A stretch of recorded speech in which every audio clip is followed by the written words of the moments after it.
Ganito rin ba ang itsura ng lababo nyo pagtapos maghugas?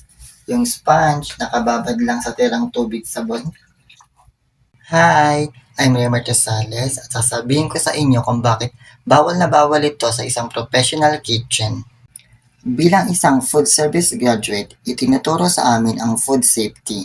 Kapag iniwan nyo ang sponge sa loob ng mangkok na may sabon at tubig, gumagawa lang kayo ng perfectong breeding ground para sa mga bakterya gaya ng E. coli at Salmonella. Alam nyo ba kung bakit? Dahil ang halo ng tubig at tira-tirang pagkain mula sa sponge ay nagiging pagkain ng mikrobyo.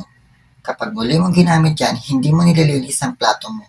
Nilalagyan mo lang ito ng mas maraming bakterya na pwedeng magdulot ng food poisoning.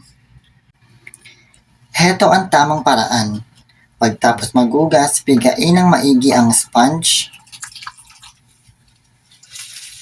banlawan at itabi sa isang dry area na may magandang airflow.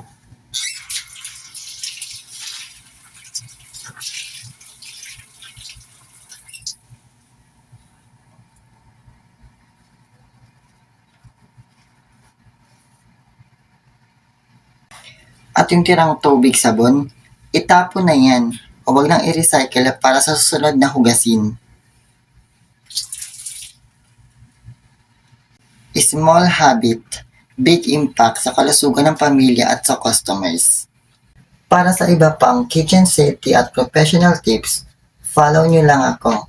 Thanks for watching. Bye-bye.